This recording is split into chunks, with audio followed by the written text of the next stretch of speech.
Want a flashbang? No. Well, Sonic Riders, Sonic 06, and Sonic Rivals all released 20 years ago. Man, what a time to try and remember. My brain feels like it's going to explode just saying that it's been 20 years. But those games were such a fascinating thing to come from Sonic at this point in time. Because much like now, I think it's very reflective of how Sega views Sonic. They're approaching the series with a newfound confidence, and are trying to do new things with it, much like how Sonic Riders, Rivals, and 06 also worked somewhat of a big turning point for the franchise. Sonic Riders not only established a new spin-off for Sonic in the racing space, but brought in just a sheer amount of style to the brand as well. Everything about this game just screamed the future is now. The sleek character designs, the music, the introduction to the Babylon Rogue. This was a pretty big deal for Sonic, I'd say. Trying to mash skateboarding and racing into one big thing and showcasing how cool Sonic could be. It's honestly a real shame how much they fumbled the anniversary for Riders this year. Not only did they do nothing cool to celebrate its 20th anniversary, they also thought that the game came out in 2016, as they were wishing it a 10th anniversary. It's okay though, you put the extreme gear in Sonic Racing Cross Worlds and you brought the Babylon Road back, so I forgive you.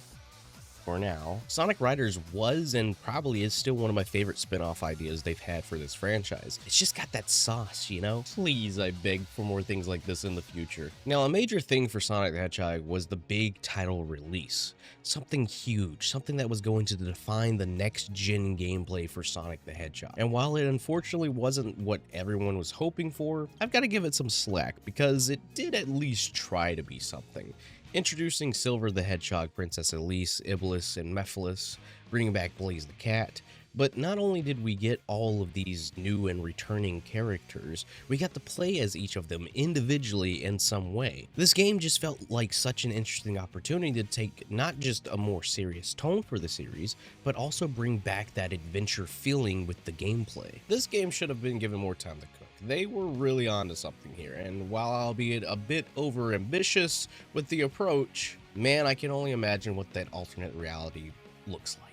And yes, I know Project 06 exists, and I've played it. It's a really good take on trying to make the game a lot more of a smoother experience, but honestly, I really do enjoy Sonic 06, which might be weird for someone to hear because of the unfortunate bashing the game continuously gets. It's been 20 years, guys. I think it's time to let it go. I also don't think it really ever needs to be brought up in reviews ever again, but that's just me. Moving on to yet another interesting title that was released only 2 more days after the launch of Sonic 06, Sonic Rivals. I remember being really excited about this game. I remember begging my parents to order it online and absolutely not being able to put the game down when I got it. And now going back to it, it can be kind of a hard thing to play through, as I'm much more aware of what type of game this is. I just really think the overall execution could have been handled a bit better, especially considering that this is the technical canon entry point for Silver's character. Yeah, Sonic Rivals is technically the canon entry point for Silver, as the events of 06 were completely wiped, and when playing this game, Sonic and Silver have no clue who each other are, which makes it even more interesting that this game came out 2 days after 06.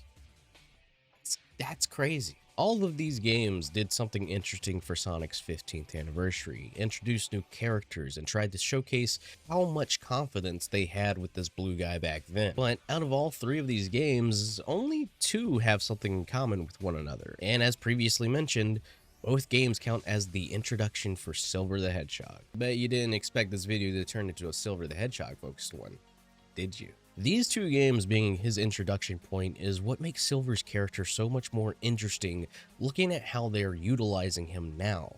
It seems that they're wanting to count 06 as the canon entry point for Silver, which in my opinion feels a little confusing. Where do I get the idea that they're trying to use 06 as his canon entry point? In an official Essentials guide for Sonic, there's a section representing characters, with Silver's description stating what happens in 06, whilst using a screenshot of Sonic Rivals 2 to represent Knuckles' introduction. So unless the first Rivals game just isn't canon anymore, I'm very interested in seeing how they're going to write around his actual introduction being within 06 if that introduction canonically doesn't work with how the characters all know each other. It's very confusing. But Silver has such an interesting character that I really am hoping we'll get some more explanation and a deeper dive into. The whole idea that portals just pop up and Silver goes through it is just so bare bones. With it being the 20th anniversary of this character, I really hope they have something planned to celebrate that, or maybe just give it a little bit more of a peek at what they might be planning to do with him. They kind of already do this with his interactions in Crossworlds, stating things like the Eggman Empire not existing in his time to Sage, and that the Zeddy seemingly are still around causing chaos in his time as well to Zavok. A while back on Twitter, I saw this huge trend takeover, which conceptualized that the big bad in Silver's future could potentially end up being Sage, which would lead to so many interesting aspects to touch up on. A Silver spinoff that showcases a future where Sage leads the Eggman Empire just sounds like an absolute goldmine in terms of different ideas and story beats you could follow. An idea that crossed my mind a few times is that these portals that Silver come across are opened by Sage as a means to trying to figure out how to prevent Eggman's death. So she's protecting her own father, even from a future sense. Another thing that I would like to personally see happen is allowing for another pair-up between Silver and Shadow. I personally always thought that Shadow could serve as this perfect kind of mentor for Silver, as they are similar in varying different ways. Shadow didn't really know much about his past and was always searching for the answers, while Silver doesn't really know much about his future and he's always searching for the answers. It's a very yin-yang kind of relationship that could be formed here. Silver is a character full of potential, surrounded by the mystery of what actually happens to the future of the Sonic universe. While we only get a few small glimpses of that here and there, I think it'd be a great opportunity to explore the different things that can be done with Silver overall. He's a great character and the protector of the future. It's about time we start getting just at least a little something for him going forward, which I'm very hopeful for. What are your thoughts on Silver? Let me know in the comments down below. This was an interesting kind of challenge video for me to see if I could disguise the overall topic of the video within a different kind of topic, and I thought it just became a lot easier tying Silver to the overall arc of the video by using the two games that he was technically introduced in, which is both Sonic 06 and Sonic Rivals. So that was a lot of fun. And if you like this video, I encourage you to leave a like and share it around to keep the conversation going. I would also really appreciate it if you subscribe. Thanks so much for watching, and until next time, take care.